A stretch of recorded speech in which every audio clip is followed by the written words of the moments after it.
Rahmanirrahim. 3-nji jelese 95-nji ýylyň mowzu Peýgamber Huda aleyhisselamyň ölümi hewat etmekden hakynda, bu ölümi ýatlamakdan hakynda aýdan sözleri. Allah tebarek we taala muhterem musulman dogullum muhtelif ayat-ı Kur'an'a insani ve hatta Kur'an inipdir musulmandan süreyim. Öyle ki imanı yok Kur'an'a, dina, diyanata, kıyamata, ol ki öyle bir reddeden hariz insan, Kur'an'a kafire hitap yok dem falandat etmeli deyip. Kafir baştan iman getirmeli. Öyle yani Allah Teala imanlı adamlar korkutuptur, ulamalar tanaptırlar, Kur'an'ı tektemir yerde şu imanlı adamlara yüzlenip Allah Tebarek ve Teala'nın aydan kepler var. Şon biri Sure-i Munafikun'a geliyor. Munafık diğerleri La ilahe illallah Muhammed Resulullah deyiptir. Yöne İslam'a göre yaşanak, Kur'an'a göre yaşanak, dine göre yaşanak. Allah Tebarek ve Teala şoları ki adı musulman iman getirdin deyip aytiyar, şolar tehdit edip muhtelif suratlarına aydıptır. Oçundan iman getiren adamlar da korkutuptur. Ki mabadati dünya mali, magami, mensebi, muğiyadi, adi, avreyi milletin gözünden düşmeyecek olup, iyiliğin diline düşmeyecek olup, Allah'ın gözünden düşemem deyip Allah Tebarek ve Teala korkutup. Eûzu billahi mineşşeytanirracim. Bismillahirrahmanirrahim. Ya eyyühellezine amenu la tulhikum amwalukum ve la evladukum an zikrillah. وَمَنْ يَفْعَلْ ذَٰلِكَ فَاُولَٰئِكَ هُمُ الْخَاسِرُونَ Şu tektemmirin birisi. Ya eyyühellezine amenu ey iman getiren adamlar la tulhikum gafil etmesin tilleri ne meňiz?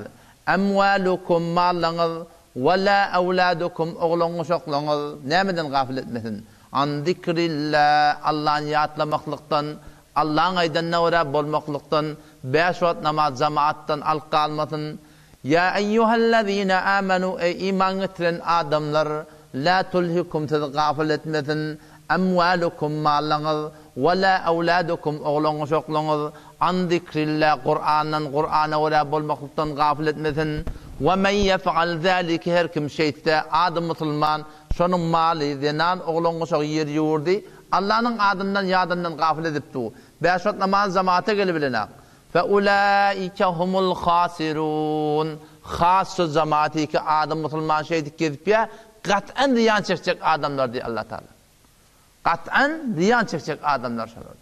Fe nimet melonna Allah Teala yol öğrettir. Ve anfiqu mimma razaqnakum. Rabbim Allah etiye bizde birin mallamızdan, rızkımızdan harc edin Allah'ın yoluna. Min qabli en ye'tiye ahadakumul mevut. Ol bir vaktin önce kesin başında ölüm gelir. Şonna aydar insan. Feyekule Rabbi, ya Rabbi ya Allah, ey men Hudayım. Feyekule Rabbi, ey men Hudayım. Ey men yoktan bareden. Levla akharteni eğer beni yine bir vakta çellim tahire koysan, acalım men giyeceğine koysan, ne edecektin? Ne kadar ömür veriliptir sana, ne edecektin? La nemeden la asaddakan. Men sadaka verecek. Ondan sonra neme? Ve lenekunenne mines salihin. Men qava adamlardan olacak. Acar geliptir başa, hetmin bir gün gelecek. Şolgun ol adamı ki teyarlık tapmaptır. Şolgun Allah Ta'dan haiz edecek. Rabbi levla akhartani ila ecelin qarib. Ya Rabbi Allah bana yine biraz vakt ver. Yine biraz muhlet ver bana. Neme deyin? Fe asaddaka. Men sadaka verecek, ten yoluna harc edecek, gerek boptan harc edecek ve men qava adamlardan olacak diye aytıyor. Haişek yaşadı adam insan. Ama Allah Teala ne mi diye? وَلَنْ يُؤَخِّرَ اللّٰهُ نَفْسًا اِذَا جَاءَ اَجَلُهَا Hergiz Allah Teala tahiri koymaya, vakti bir adama kati ölüm sadır ettir, Allah Teala ölmeliyip, hergiz Allah'tan giyecek olacak ki. 15 yaşta olsa alacak, 18'de olsa alacak, 28'de olsa alacak, 68'de olsa alacak Müslüman doğun. Bu dünya yüzüne gülümdür. Cefatı köp bolup ahir zulümdür. Her neyse yaşasan ahir ölümdür. Amanatcan teni mihmandır. Bir gün meni senin hem vücudumuzdan sayrap duran dil kalacak, Ha, yayınap duran göz kalacak. Bir kullu vücut ne olacak? Bir hareket olacak. Şolunun önce Allah Teala ne diye? Şolunun önce teyarlık tapmalı Müslüman doğru. O şol orada Peygamber Huda Aleyhisselam sada aydan gurrunları var. İnelekem Ubade bin Sabir radıyallahu anhu ravi rivayet etti ya. قال رسول الله صلى الله عليه وسلم من أحب لقاء الله أحب الله لقاءه ومن كره لقاء الله كره الله لقاءه diye. Peygamberimiz şey rivayet ya. Her kim ki Allah Teala'nın mülaqatını qavursa, her kim Allah'ın mülaqatını qavursa, Allah Teala da şol adam mülaqatını qavuracak. Ve men kariye liqa Allah, her kim Allah Teala mülaqat etmekle yokuş görse, Allah Teala'nın tadaşmakla yokuş görse, karihallahu liqahu, Allah Teala da şol adama şol denana bilen tadaşmakla qıyın olacak deydi. Yani Allah Teala tadaşmakla ölmeklik bilen oluyor. Her kim ölmekliği qıyın görse diye ayttık diye. Her kim ölmekliği qıyın görse, şon ölünden sonra Allah tadaşıp oluyor. Her kim Allah Teala tadaşmakla qıyın görse, yani ölmekliği qıyın görse, Allah Teala da şonu bilen mülaqat etmekle qıyın oluyor diye. Ve her kim ölmekle qavursa, yani Allah Teala mülaqat etmekle qavursa, Allah Tebarek ve Teala da şol adamın mülaqat etmekle qavuruyor diye. Hop, tabi Hazreti Ayşe radıyallahu anha ya baştaki Peygamber Hudası'nın zinaları ayeti ya Resulullah, biz hemmecimiz ölümü yokuş görüyoruz. Ölümü qavuruyan adam yok. Ölüp Allah tatasmalı. Ölümü hüvaslı adam tapmak bizim aramızda qıyın. Mına näme diyen ya Resulullah diyenle Peygamber aytdı, "Qala leysa zalika." Bizre deydi ki ölümü qavurmaklık bolsun. Ben aytyan wagt adım Allah'ın tatasmakla qavurmalyanyım, leysa zalika bu wagtın gurrunda deydi. Bu haçan bolacak, şol ahir wagt bolacak. Adam wagtiki can çıkmalı bolýar. O taraftan aleme gayb görünecek, o dünya görünecek. Şonna adam o dünyadan bir nimetler işon gönlüne koyulecek. Şonna çalamlaq can çıkıp, çalamlaq Allah tataslam, Allah'ını görten deyip şonna şovuk verecek şol adamda diye. Peygamber diyor, leysa zalika, bicre değil, çünkü diyalak değil. Velakinnel mu'min, imanlı adam idâ hadarahul mevt, her vakti ölüm şona hazır oluyor. İnni daş çavurunu üşüp dururlar, can karkara gelipti, daş çavuraklarından göda çıktı, yöne daş çavuran görenak, boşşire bir ridvanillahi ve kerametihi. Şonna Allah Teala'nın radilığına ferişteler inecekler, Allah Teala'nın radi, Allah Teala'nın şunu tiyilek edecek, Allah Teala'nın şunu hürmet edecek deyip, şuna cennetten bir yok nimetleri dağıtları koyuk edilip dağıtılıp bırakayım, şunu ölecek olup beten imanlı adam ne yapacak diye, hoş edecekler diye. Şonu şol adam Allah'ın mülaqatını qavuracak. Kur'an'da Allah Tebarek ve Teala şu sahneni tasviri çekiptir. İnnellezîne kâlû rabbunallah thumma istaqamû, bişek ol erkeklerin anneleri ki ayettiler, iddia ettiler, iman getirdiler. İnnellezîne kâlû rabbunallah, bişek ol erkeklerin anneleri ki ayettiler, rabbunallah, bizim Rabbimiz Allah dediler. Thumma istaqamû, sonra şoňa gaýym durdular diye. Nämetler diye? Rabbimiz Allah dediler, sonra gaýym durdular diye. Pes Rabbim Allah diýmeklikde bir sürü müşkilat bar musulmanda. Rabbim Allah diýmeklikde bir sürü imtihanat bar başta. Şol adamlar ki Rabbim Allah diýip Allah'ın ýoluna gynçylyklar berdaş etseler, öljek wagtynda şoň başyna barahym bir sürü ýagdaýlar geljek. Bir sürü ýagdaýlar altar köýekjek, şoňa hoş boljak şoň.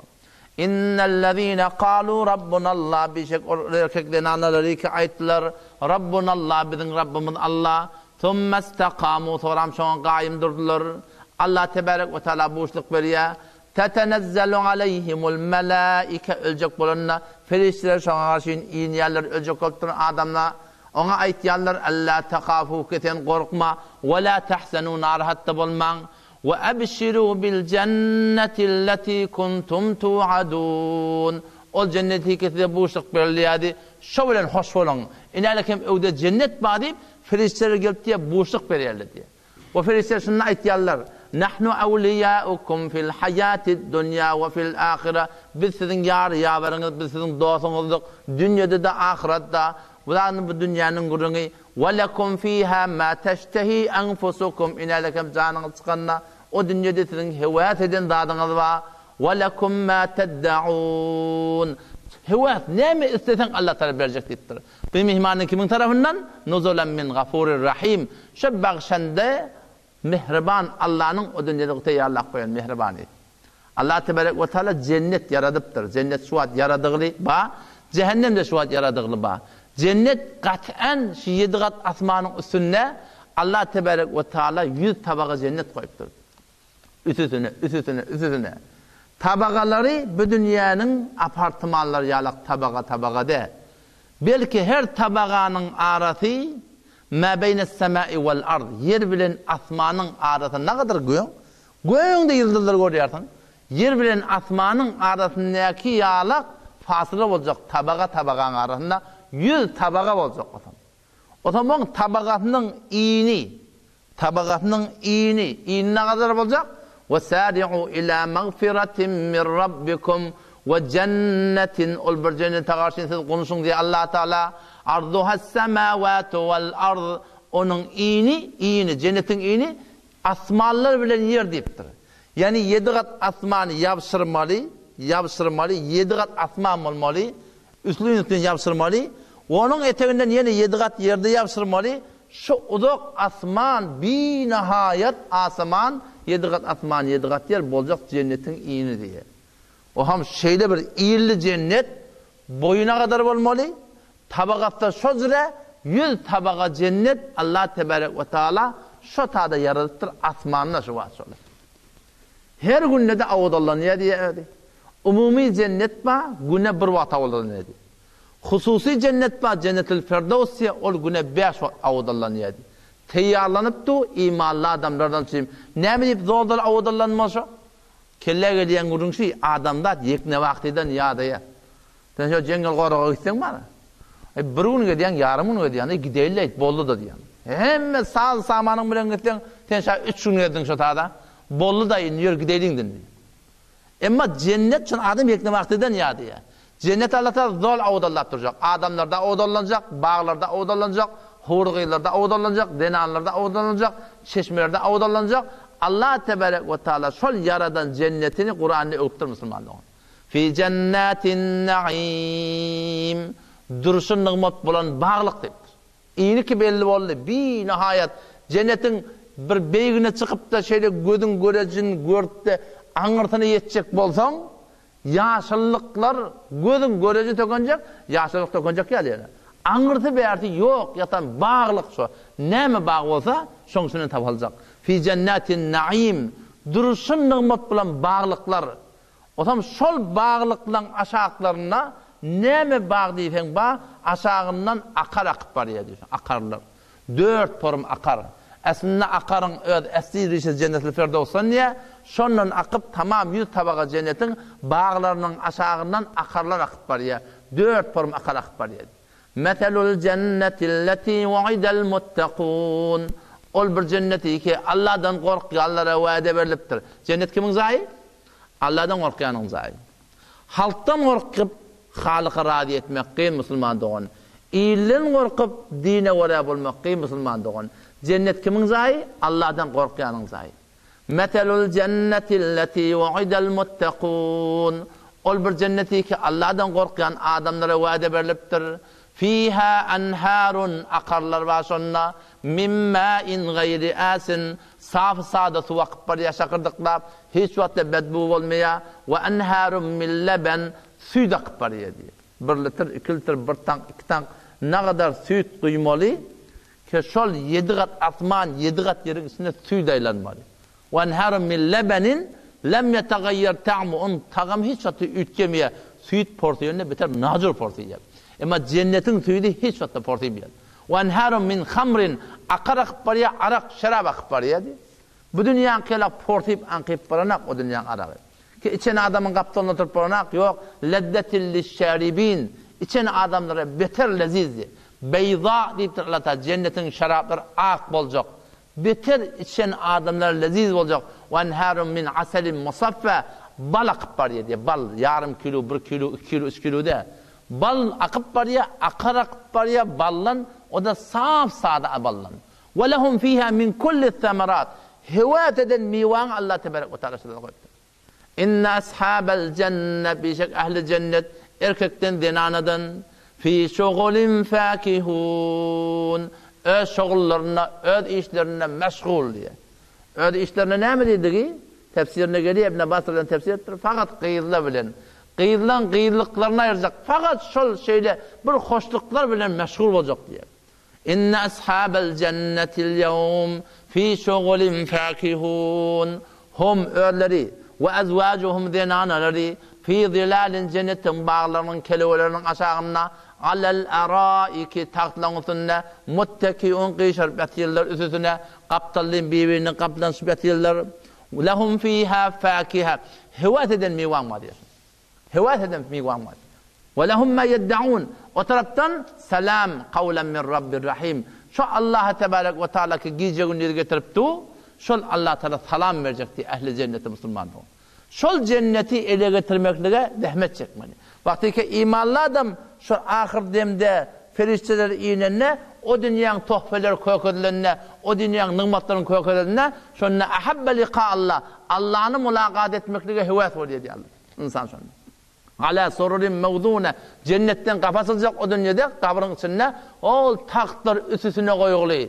Tahtlar kenarı hay baktı her yerde koyuluptur. Doğrada koyuluptur. Ortada ulaqamil koyuluptur. Ala sururin mevzune muttakiin aleyha simhaye telayi bilen qızıllan bolan simler bilen cennetin malakım pendelilerini, mirlerini tahtlarına dokuyup koyupturlar. Ala sururin mevzune muttakiin aleyha yaptan şuvatıyla mutekabilin karşı peygamberler bilen evliyalar bilen, şuhadalar bilen, ulemalar bilen, eneti bilen, atası bilen, doğanı bilen, doğatı bilen ki imanlı gidiptirler. Ve yatufu aleyhim vildanun muhalladun. Şol nimetin içinde otada gidip yolmak gerekke, gidip akardan alıp gelmek gerekke, gidip tüyütten alıp gelmek gerekke, belki gül yağacak oğlanlar yatufu aleyhim vildanun muhalladun. Hemişe gül yağacak oğlanlar şöyle hemişe taştığına aylantığı olur diye.